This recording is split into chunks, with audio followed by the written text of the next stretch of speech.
Hello, true believers. I'm DaigoUKnow, and this is Daigotaku. Since Wonder Woman comes out this week, I thought it would be a good idea to do a superhero-related review.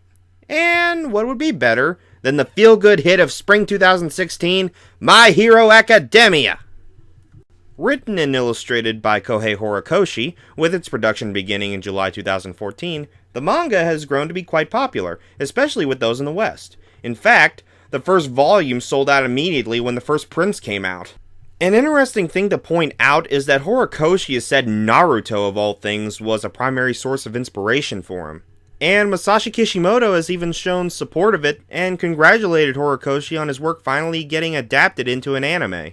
Speaking of the anime, Bones is responsible for the animation, with Kenji Nagasaki in the director's chair, Mima Masafumi in charge of sound, and Yosuke Kuroda having written the script.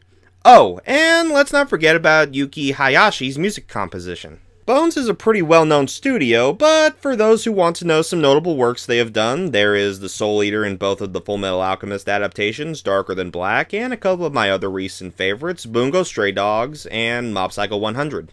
Nagasaki's credits include some episode direction for Monster, and the only other actual full direction credit I can find is for Gundam Build Fighters. I now have more reason to check that out now. And a small number of you would remember Kuroda from my Trigun text review. I think that's enough background for now, you guys get the idea. Essay, your thoughts so far? You suck.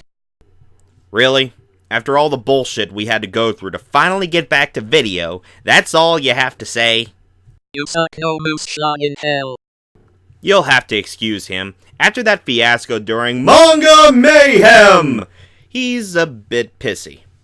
Anyway, it's safe to say My Hero Academia has earned its spot in manga history, but is the anime up to snuff? Let's find out. Bear in mind I'm going to discuss the events of a few episodes to further explain the overall beats of the story, so there will be minor spoilers. In this world, most of the population eventually was able to obtain abilities known as quirks, after reports about a baby in China broke out. When this happened, crime went up and superheroes became an unavoidable reality, leading to it becoming the most sought-after profession on the planet, complete with schools and a ranking system. At the center of it all is All Might, who is known as the symbol of peace due to his continued status as #1 hero. Striving to be just like him one day, Izuku Midoriya, our protagonist, studies various heroes and takes notes of their abilities in notebooks he's had for years. However, he is one of the few people unable to get a quirk despite both of his parents having one. Even his former friend Katsuki Bakugo bullies him on a daily basis for this, referring to him as Deku, which is an alternate spelling of Izuku's name and roughly translates to worthless. He eventually runs into All Might after having been saved by him from a slime-based villain. Before All Might leaves to take them to the police, Izuku is able to hitch a ride on his leg in order to talk to him. As Izuku asks if he can become a hero even without a quirk, All Might reverts back to his civilian form. It turns out that All Might had sustained an injury after a battle years ago and tells Izuku to just give up and focus on a more realistic goal. On his way home, though, Izuku discovers the scene of other heroes fending off the villain from earlier who got away from All Might and has taken Bakugo hostage. Without even thinking, Izuku rushes over to the villain to free Bakugo, using some of the knowledge he gathered from his notebooks.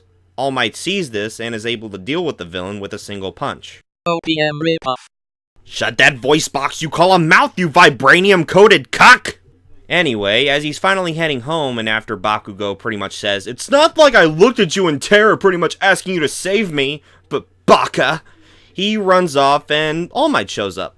He praises Izuku for what he did, saying it was comparable to other heroes when they were his age. This then leads to him taking back what he said before, assuring Izuku that he can become a hero.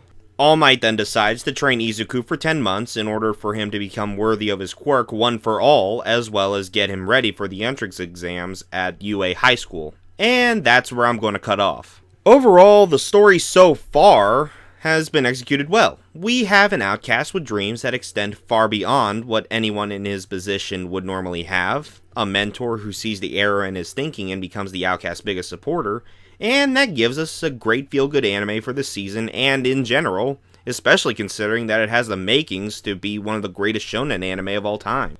However, the story doesn't extend that far in this season, and we barely get into the nitty-gritty until the end. Granted, we do get to see Izuku continue to prove he is worthy of the gift he was given, and watching Bakugo's frustration over someone he thought didn't have a quirk somehow end up with one and even get the attention of the greatest hero in the world made this an interesting character study. Some dramatic moments can be considered over the top, but for a series like this, it works to its favor in order to get one invested in the character's struggles. Plus, it's not often a shonen series tugs at your heartstrings like this. This could be considered a stepping stone to a great series, and is handled well in that regard, even with the low 13 episode count. However, on its own it doesn't do much. Nevertheless, story progression was actually handled well, and it was always on focus. Especially in the last episode, which basically shows us what Izuku will be capable of in the future through All Might. Izuku as a protagonist is alright. I'll admit he can be a bit whiny, however, he has shown time and time again he is able to handle himself in most situations he's faced with and is able to adapt in order to come out alive at the very least. Bakugo is an arrogant prick, no doubts about that, but I couldn't help but admire his confidence, and his approach at communicating with those he thinks are beneath him adds on to the comedy. And his relationship with Izuku, though rather simple at first, shows nuances of psychological torment and uncertainty, which were brought into the light after a certain point in the series, which I don't want to spoil. All Might is basically a Gary Stewish Superman type, but with a twist. Though he is powerful when in his hero form, his frail normal form further illustrates his character as someone who cares for the people and doesn't want them to know the cold truth of his condition. He's not just some brawny man that's able to take out anything with a single swing of his fist. He's a guy who's burdened by a job that has nearly killed him in the past, and likely will in the future if his condition worsens. And it took Izuku rushing over to Bakugo as the wake-up call he needed, saying that true heroes never hesitate, which is what made him choose Izuku as his successor in the first place. Though a good mentor, he's an actually meh teacher to be honest. So that leaves Shota Aizawa, better known as Eraserhead. In a way, this guy kind of reminded me of Stein from Soul Eater due to his laid-back attitude and his unconventional methods of teaching. However, he takes it a step further and pushes the students to their limits in his own asshole-ish way. Though he can be seen as cruel and disinterested, he's just showing them that that's how the world really is and that they should be prepared for it. And though he's not fully willing to admit it, he clearly cares about his students, as evidenced in the later third.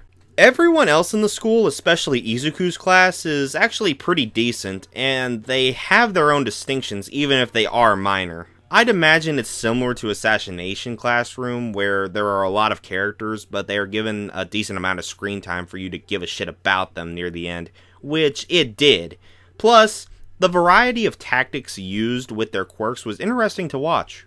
If there are characters in this that definitely needed work, it's the villains. Though the ones with the most focus have great designs and awesome quirks, they just felt like a plot device in the end, but as far as plot devices go, they are at least believable for this world's standards. Bones, like usual, did a top-notch job on the animation. Action sequences are done well, the character designs are awesome, and the art style as a whole stands out from others greatly.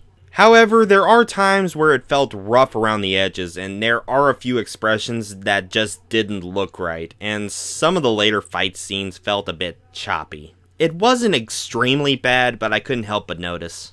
It's still good, and there are quite a few scenes that stood out and gave more context to what was happening, plus the expressiveness of the characters further adds to the story and art style.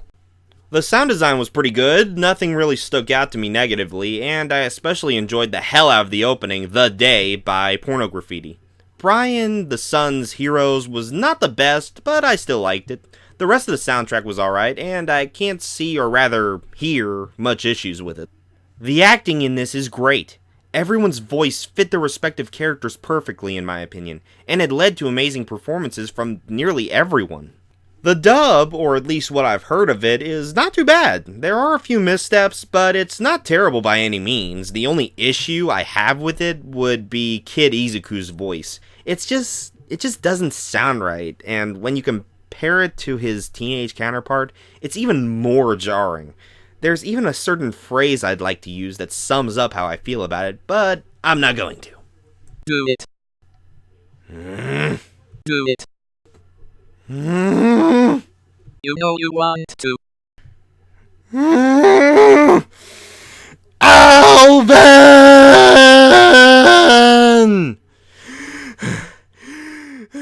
Better. Yeah. I know a lot of series are like this nowadays, but this really should have been longer. Granted, it was able to close off on a somewhat high note, it just feels like the plot is only just beginning, which was probably the intention, but it just doesn't sit well with me. I'll admit, though not completely developed, this series was and is fun to watch, and is one of the best shonen anime I've seen in a while. I like the story and characters, and for a Bones production, it was handled exceptionally. That all being said, I'm giving My Hero Academia a 7 out of 10. Though not the best I've seen, I'm definitely going to recommend it. If you like superheroes, or even superpower media as a whole, and if you're looking for a good coming-of-age story, this is definitely for you. At the time of this video, Funimation carries the US license for it, and can be streamed on their website as well as on Crunchyroll, so do with that what you will. And with that, I pray you give me your continued support. Seriously, this channel is small. Please support me! I'm DaigoUKnow, and this has been Daigotaku.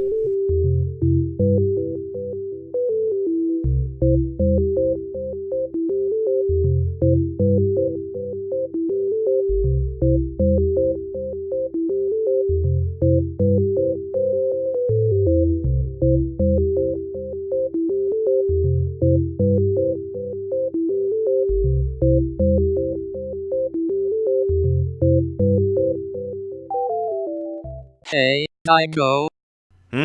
What's up? This is for calling me a cuck. Yeah! Catch you on the next one, bitch.